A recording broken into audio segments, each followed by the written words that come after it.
Hello दोस्तों। आज जो मैं है रेलवे का जो अप्रेंटिस है जो ईसीआर पटना जोन में पड़ता है जो बिहार में है, इसका जो है फुल रेलवे अप्रेंटिस का जो फुल प्रोसेस है, जो फॉर्म भरने से लेकर के ज्वाइनिंग तक का जो सारा चीज़ें हैं वो मैं आज आपको बताऊंगा कैसे कैसे प्रोसेस होता है उसका।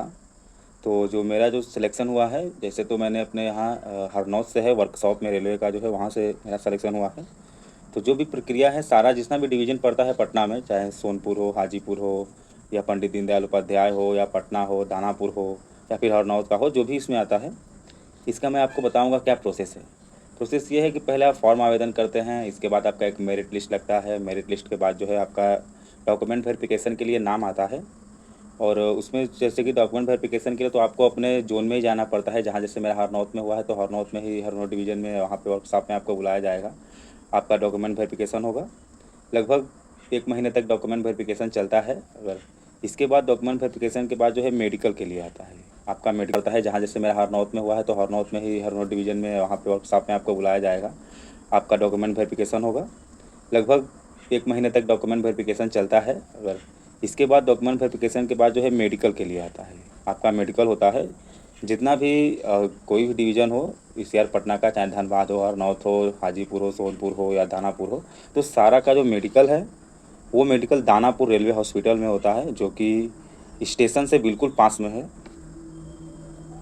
आपका जो जिस जोन से सिलेक्शन रहेगा वहाँ से आपको रेफ़र किया जाता है दानापुर हॉस्पिटल में, जो कि मंडल हॉस्पिटल है। सारा जो अप्रेंटिस वाले हैं वहीं पे उनका मेडिकल चलता है, तो वहाँ से आपको भेजा जाता है यहाँ पे दानापुर में रेलवे हॉस्पिटल में। वहाँ पे आपका सबसे पहले दिन जो है, आपको सबसे पहले वहाँ पे जाना होगा। जो आपका डीलर होगा वो आपको बुलाएगा।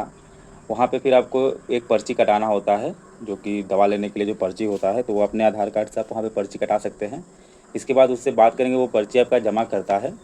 उसके अगले दिन जो है आपको बुलाया जाता है जांच के लिए। जांच के लिए जो है आपका सबसे पहले ईसीजी होता है, फिर एक्सरे होता है, फिर जो है आपका ब्लड होता है, ब्लड और यूरिन, ये चीज़ें एक दिन में ये होता है। दूसरे दिन जो है आपका आँख का जो है, आँख का चेकअप होता है। इसके बाद शरीर का चेकअप होता है। फिर इसके बाद जो है रेटिना चेक होता है, ठीक है। तो ये सारी चीज़ें हैं। इन सब में जो है मेडिकल में, जो ईसीआर पटना का जो है, इसमें मेडिकल में लगभग आपका 1 हफ़्ता लग जाता है। आप कितना भी जल्दी करेंगे तो वहाँ पे कम से कम 1 हफ़्ता तो लग ही जाएगा, इससे कम नहीं लगेगा। मेडिकल में जिसका कुछ इशू आता है, जैसे सब कुछ कराने के बाद फाइनल में जब रिपोर्ट आता है, तो किसी किसी का ईसीजी जो है या कोई रिपोर्ट अगर गड़बड़ होता है तो उसके लिए दोबारा जो है वो किया जाता है दोबारा से। अगर ज़्यादा दिक्कत होता है तो उसको फिर रेफ़र कर दिया जाता है पटना के मेन हॉस्पिटल में, वहाँ से आपको सही कराना पड़ता है। तो ये सारी चीज़ें, इसके बाद सारा जो है मेडिकल होने के बाद लगभग 1 हफ़्ता मेडिकल में लग जाएगा। कितना भी अगर कोई करेगा तो 1 हफ़्ता से कम नहीं लगता है। इसके बाद फिर से एक मेरिट लिस्ट आता है। इसके बाद जब इस जब सब मेडिकल सारा क्लियर हो जाता है तो इसके बाद जो है आपका आगे का प्रोसेस बढ़ता है। और इसके बाद फिर ज्वाइनिंग के लिए जो है आपका ज्वाइनिंग लेटर के लिए आ जाता है। तो ये सारी चीज़ें हैं। और जहाँ तक जो रेलवे हॉस्पिटल है वो दानापुर स्टेशन से बिल्कुल पास में है। लगभग आप कह सकते हैं कि 50 मीटर की दूरी पे, ज़्यादा दूर नहीं है, 50 मीटर की दूरी पे ही है। वहाँ पे मेडिकल होता है। वहाँ पे रहने की, कैंटीन की भी सुविधा है, कैंटीन का लाभ ले सकते हैं। वहाँ पे रहने के लिए की भी सुविधा है, जो अप्रेंटिस कराने जाते हैं उनके लिए रहने की कोई दिक्कत नहीं होती है। चाहे तो हॉस्पिटल में भी रह सकते हैं या फिर जो है रूम ले सकते हैं। रूम का भी कोई ज़्यादा पर नाइट का कुछ है नहीं, नॉर्मल सा है, जो 100 से 150 रुपये पर बेड का खर्च आता है। या फिर हॉस्पिटल में भी वो रह सकते हैं। खाने पीने के लिए कैंटीन की भी सुविधा है वहाँ पे, आप कैंटीन में भी खाना ले सकते हैं। तो लगभग 1 हफ़्ता ये सारे प्रोसेस कराने में दानापुर में लग जाता है, ठीक है।